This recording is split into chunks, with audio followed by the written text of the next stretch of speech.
United have just beaten Brighton in the final Premier League game of the 23-2024 season. 2-0. You know what? I'm always happy when Man United win. I think the first half was really, really poor. I think the second half was much better. I think Rasmus Højlund made a massive difference when he came on. I think Diogo Dalot had a really, really good game. But the biggest thing that stood out to me from today's match is that Amrabat clearly isn't the player that everybody thought he was from 2 games. Like, Amrabat was really poor today. And I think I said it a couple of days ago. People kept saying to me, like, surely Amrabat has to stay. We've got to buy him. He's so good. And I said, he's played in 2 matches, one of which we lost to Arsenal. He played well.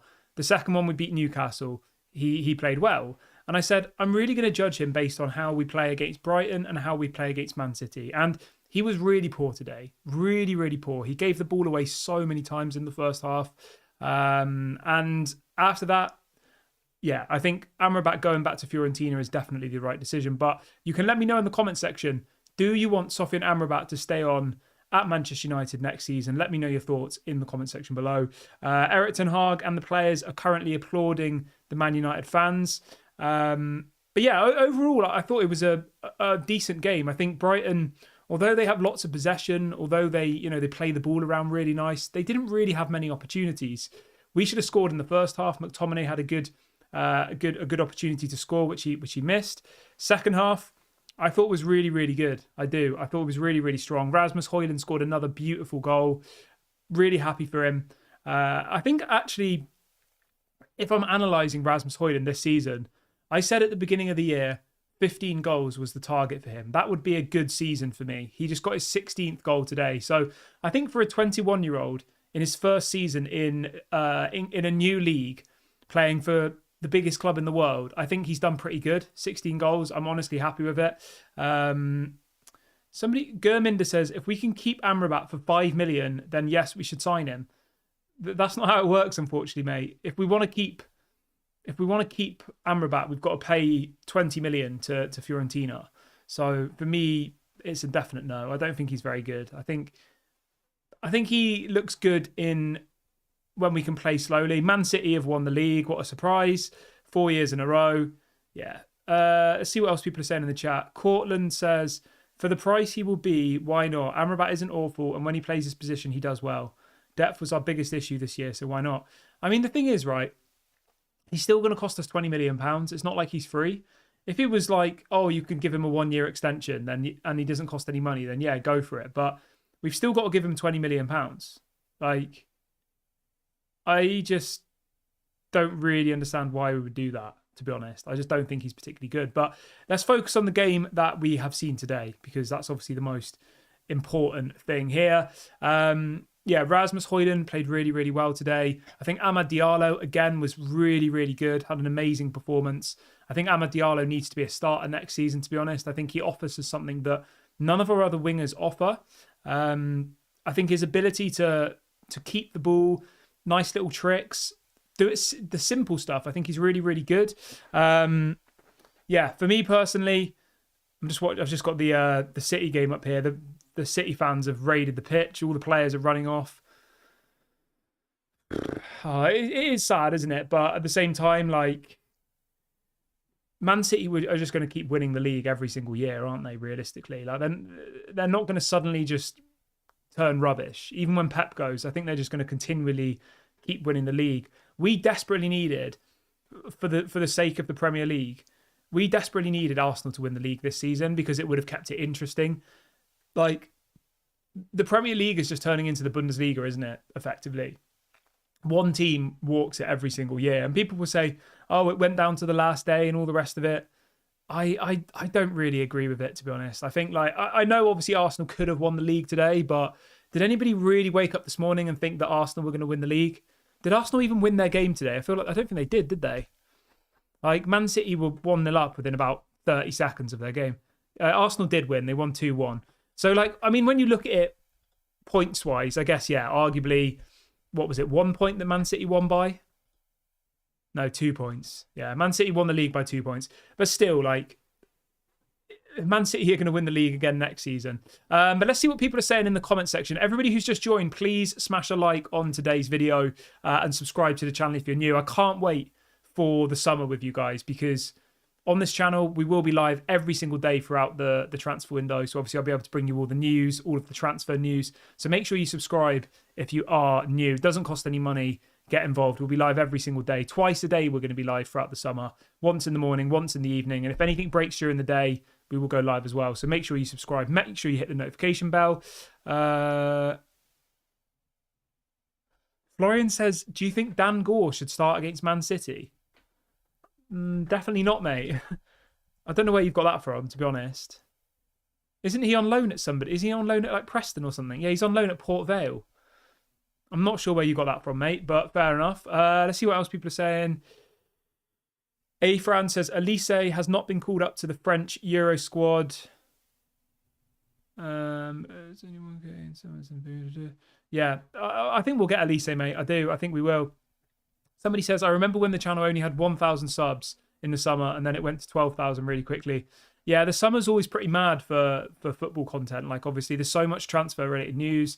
There's so much to report on, and, you know, people seem to like that. So if you are watching for the first time, make sure you subscribe. And let me know what you thought of today's game. I was really, really happy with it. I know, you know, effectively we finished the season 8th, which is pretty shit. Sorry, pardon my French. I mean, it's not pretty shit. It's very shit. But we did finish level on points with Newcastle. So we were joint 7th, kind of.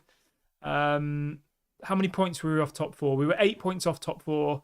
6 points off 5th and 3 points off Chelsea in 6th. Like, it was a terrible season, absolutely terrible. But being completely honest, I think with the amount of injuries we've had, with the issues we've had, you know, obviously a takeover going on, Sancho refusing to play, all of the other stuff that's happened, I think 8th is probably fair. You know, I'm not sat here saying, oh, we've been robbed, we should be finishing higher. I think 8th, I don't want to say it's a success, because obviously it's not a success, but I think based on everything that's happened to us this season, all the circumstances, I think 8th is probably realistic. I don't think I don't think at any point this season we've deserved top 4. I don't remember a single game this season where I thought, oh yeah, we're going to be in the top 4. We just really struggled to see out results. That was our main issue this season, and I think that, you know, if we had been able to do that, we would have been a lot higher up. You know, you think back to the Chelsea game, we were 3-2 up with 1 minute left, and then we end up losing it. Like, if we'd have won that game, we would have finished above Chelsea if we'd have won that game. And there's a couple of other examples of where it happened as well, like the Arsenal game where Garnacho scored and then it was offside. And, you know, there was a couple of instances this season where we had the opportunity to win the game. We were up. Was it the same against Brentford as well? We were winning and then we threw it away. Like, there was a couple of times where we threw the games away. Let's see what else people are saying in the chat. Somebody says, if Amrabat leaves, it's okay. We have Kieran. There you go. I can be your Amrabat. No problem. Cortland says, yes, it was a great result today, but we are a mid-table team this season. So it'd be nice to see some wins at the end. Not losing to Liverpool this season was nice, though. Yeah, that's fair. Yeah, I think we finished where we deserved to finish. And I know people will say we should be winning the league. Like, there isn't a divine right anymore for Man United to be winning the league every season. Man City have the divine right to win the league every season now. You know, it's not the 90s anymore. Joe says, so do you want to keep Eric Ten Hag? What if we lose to City in the final? Amrabat is garbage. Scott McTominay is garbage. Mate, I've been saying to keep Eric Ten Hag for months. I 100% would keep Eric Ten Hag. 100%. Without a shadow of a doubt. I don't think there's anybody else better. Roberto De Zerbi is one of the names linked to us. Eric Ten Hag's just gone there and beaten him 2-0. Like, who else is there? Thomas Tuchel. Doesn't excite me. Gareth Southgate. Doesn't excite me. Who else is there? Graham Potter. Doesn't excite me. Like, the only kind of people who would really, really excite me to become the managers, like Carlo Ancelotti, Zinedine Zidane, all people who aren't going to be the manager. So I think for another year, we keep Eric Ten Hag. But there is one slight issue, actually, with that. Apparently, Eric Ten Hag wants a new contract. Apparently, Eric Ten Hag has said to Ineos that effectively he's not happy to just stay for one more year because he only has 1 year left of his contract. This time next year, Eric Ten Hag's contract will expire. And he wants reassurances that he's part of the plans, which I get, it makes sense. There's plenty of clubs out there who need a manager. Barcelona need a manager. Juventus need a manager. Ajax need a manager. Bayern Munich need a manager. There's 3 or 4 top clubs across Europe who are looking for a manager at the moment. And Erik ten Hag would be probably one of the top candidates for any of those clubs. Bayern Munich, Ajax. So I understand Erik ten Hag's position where he's thinking, if I'm not going to be given a new contract, then I'm going to leave. Because he could effectively leave, just like Roberto De Zerbi is. Roberto De Zerbi has agreed to leave Brighton, mutually agreed. Erik ten Hag could turn around and say, you're not happy to give me a new contract. I've only got a year left of my deal. I'm going to leave. And you couldn't really argue with him, to be honest. And I think he genuinely would go to Bayern Munich or to Ajax and he'd do really well again. Big ups to Fred, who's just gifted 5 memberships to the Daily Red Devil Members Club. Thank you for your support, my friend. I really, really do appreciate it. If you have just been given a membership by Fred, make sure you say thank you in the chat because he's a legend. So fair play to Fred. Give Fred a massive shout out in the chat, everybody. And yeah, I hope you're good, mate. Let's see if we've got anything else to stay. Robert says, after yet another poor performance, why do you want Erik ten Hag to stay? Mate, we've just won 2-0. I don't think we gave Brighton many opportunities. Yes, Brighton had a lot of the ball, but they didn't really do anything with it. I think the first half was very, very poor. But I think in the second half, when we had some of our better players out there, people like Varane on the pitch, Christian Eriksen came on, which I thought made a difference, and Højlund came on, which I thought made a difference. I think the second half was a lot better, to be completely honest with you. I don't know, but let me know what you guys think. Obviously, if you disagree, that's completely fine. Obviously, that's now back-to-back wins in the Premier League, which effectively is kind of frustrating because as much as it's good that we've won, why have we left it till now when effectively we didn't really have anything to play for? We're not going to get Europa Conference League. The only way that we get European football is if we beat Man City next Saturday. We have to beat Man City. Do I think we will? I don't think so personally. But yeah, we'll have to wait and see. Stephanie says, all that matters now is that we beat Man City in the cup final. I said this a couple of days ago. If we beat Man City next Saturday, Erik ten Hag will be the best, will definitely go down as the greatest manager since Sir Alex Ferguson for Man United, without a shadow of a doubt. When you consider what he's achieved in his first season last year, obviously, it was unbelievable. First trophy in 6 years and finishing third. The second year has obviously been really poor, but I think there are plenty of reasons why it has been poor. I think 99.9% of Man United fans will have been very happy with Erik ten Hag last season. So to throw him under the bus 1 year later, I think is a little bit harsh. But obviously, football fans have short memories. Man United fans seem to think that we should be winning the league every year. I get it. The football's been poor at times. But what do you really expect when you've got Casemiro playing at centre-back? You've had Johnny Evans as your main centre-back most of the season. You've got a left-back at right-back. You've got, do you know what I mean? It's been a complete mess throughout the whole team. Even if you think about, Rasmus Højlund, he's done really well this season. But the fact that we've only had one striker all year, that's not normal for a top football club. Most top football clubs have 2 or 3 strikers. That's normal. Man United have 1, and he's 21 years of age. And just to say, by the way, I honestly think that Rasmus Højlund's had an incredible season. I do. I think to have got the amount of goals he's got, considering how little opportunities he gets given, I think we need to give him a lot of praise. 16 goals in your first year. How many of those goals did he create himself? Probably half of them. Most of his chances are him getting the ball, pushing forward and shooting, like he did today.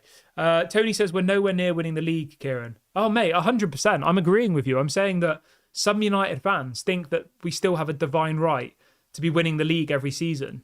There are still football fans who support Man United who feel like that. I said this before, we're nowhere near winning the league title. And I think that, bringing in a Roberto De Zerbi or a Graham Potter or a Thomas Tuchel isn't going to bridge the gap between us and Man City. Arsenal play unbelievable football. They have an unbelievable squad. And they still can't bridge the gap. Liverpool have got Jurgen Klopp, an unbelievable squad. They've still effectively bottled the league. I think Liverpool were 6 points clear at Christmas, weren't they? They've now finished 8 points behind Man City.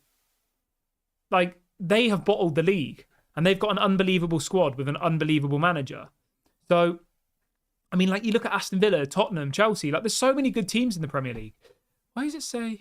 I'm just checking the score on the Newcastle game. It has finished, hasn't it?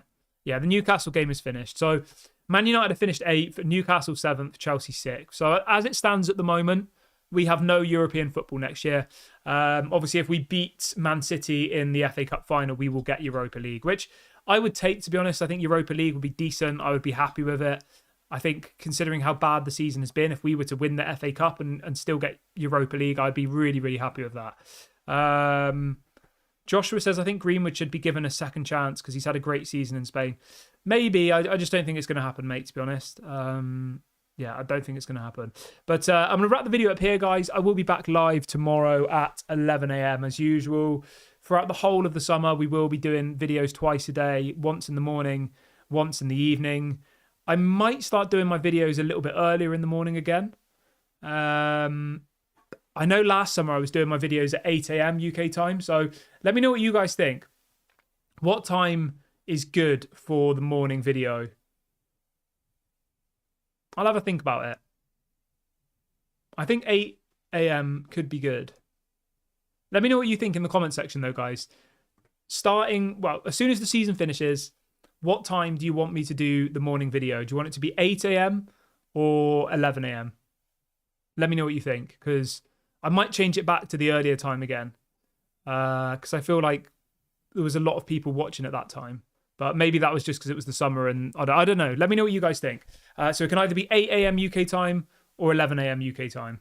I'll run a poll or something on another show so we can, yeah.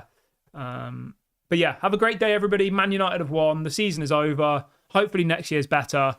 But yeah, it's all eyes are on the FA Cup final this Saturday now, aren't they? That's the full focus. Everybody send positive vibes towards Man United. We've got to go out and beat Man City next week. Have a great evening, everybody. Enjoy the sun. If you're in the UK, it's beautiful weather here. I'll speak to you all tomorrow at 11 a.m.